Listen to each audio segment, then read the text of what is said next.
জঙ্গি, যারা মৌলবাদী, যারা সন্ত্রাসবাদী, তাদের ধর্মের নাম সন্ত্রাস।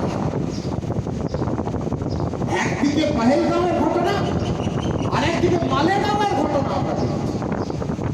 মালেগাঁওয়ের ঘটনাতে এনআইএ তারা কোর্টের কাছে জানিয়েছে সাধ্বী প্রজ্ঞা হিন্দুত্ববাদী সন্ত্রাস, তার বিরুদ্ধে ব্যবস্থা নিতে হবে, তাকে ফাঁসি দিতে হবে, এনআইএ বলছে। অতএব সন্ত্রাসবাদের কোনো ধর্ম হয় না। ইসলামিক সন্ত্রাসবাদ যত মাথা চাড়া দেবে,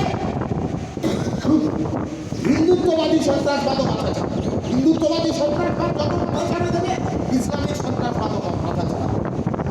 সন্ত্রাসবাদের কাজ মানুষকে খুন করা, সন্ত্রাসবাদের কাজ ভারতের সার্বভৌমত্বকে ধ্বংস করা, সন্ত্রাসবাদের কাজ ভারতবর্ষের সংবিধানকে ধ্বংস করা।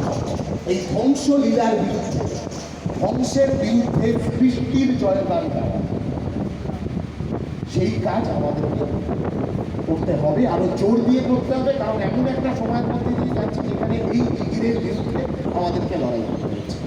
আর যাতে এই জিগিরে খুব সহজে আমাদের বয়সী ছেলেমেয়েরা যাতে খুব সহজে এই জিগিরে গা ভাসিয়ে দিতে পারে, তার জন্য পশ্চিমবাংলার বুকে স্কুল, কলেজ, বিশ্ববিদ্যালয়ের সংখ্যা ক্রমশ কমানো হচ্ছে।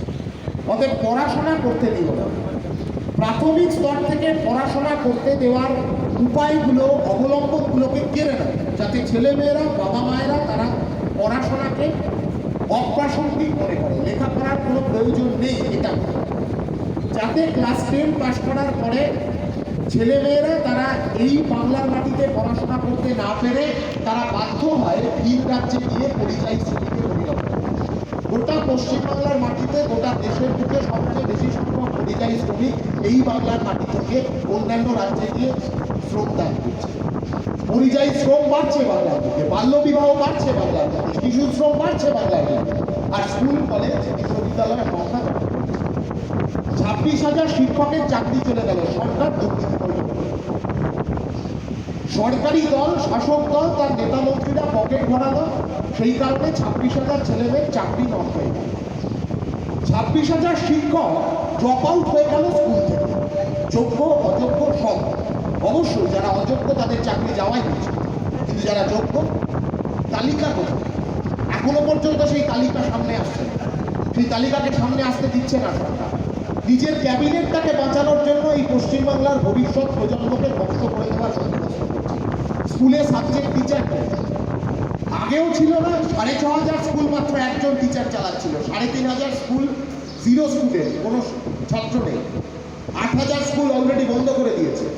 এই জায়গায় গোটা পশ্চিমবাংলাটাকে নিয়ে যাওয়া হচ্ছে, যাতে একেবারে প্রাথমিক স্তর থেকে ছেলেমেয়েরা পড়াশোনার প্রতি অনাগ্রহী হয়, আর এই ধরনের উন্মাদনা, জিগির, ধর্মীয় জিগির, এই সবের প্রতি তাদের আগ্রহ তৈরি হয়। এবং সেই আগ্রহ আটকানোর জন্য যে শিক্ষা, সেই শিক্ষার মনোভাব যাতে তৈরি না হয়, এই সবটার বিরুদ্ধে বড় ষড়যন্ত্র, গোটা পশ্চিমবাংলাকে, গোটা দেশকে আরো বড় ধ্বংসের মুখে নিয়ে যাওয়ার, পোটেনশিয়াল জঙ্গি তৈরি করার পরবর্তী প্রজন্মটাকে, সেই ষড়যন্ত্র দেশের সরকার, রাজ্যের সরকার তৈরি করছে। তার বিরুদ্ধে আমাদেরকে উঠতে হবে। এই লড়াইয়ের একটা রাস্তা, এই লড়াইয়ের বার্তাটাকে আরেকটু ছড়িয়ে দেওয়া, সেটার একটা মাধ্যম এই রক্তদান শিবির।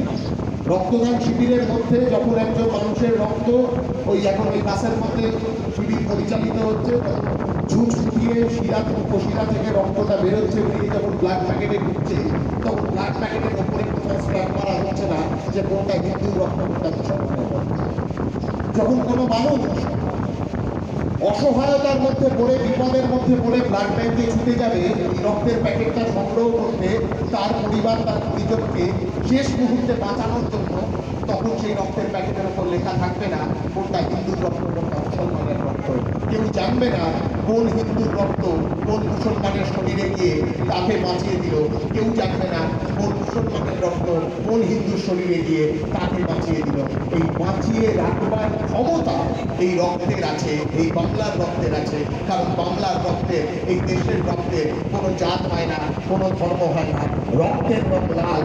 আর সেই রক্ত প্রবাহ এই বাংলাটাকে বাঁচিয়ে রাখবার জন্য, যে বাংলায় আমরা জন্মেছি, যে বাংলায় আপনারা আমাদেরকে বড় করেছেন, সেই বাংলা, সেই ধর্মনিরপেক্ষতার বাংলা, সেই ধর্মনিরপেক্ষতার দেশ, সেই গণতন্ত্রের স্তম্ভ বাংলা, সেই গণতান্ত্রিক ভাবনা পরিসর প্রশস্ত করবার ভারত, সেই দেশ, সেই বাংলাকে বাঁচিয়ে রাখবার লড়াইটা আমাদের সকলকে একসাথে এক হয়ে লড়তে হবে। এই রক্তদান শিবির থেকে এই বার্তাটাই পৌঁছে যাক এই গোটা বৈষ্ণবনগর কালিয়াচকের মানুষজনদের মধ্যে।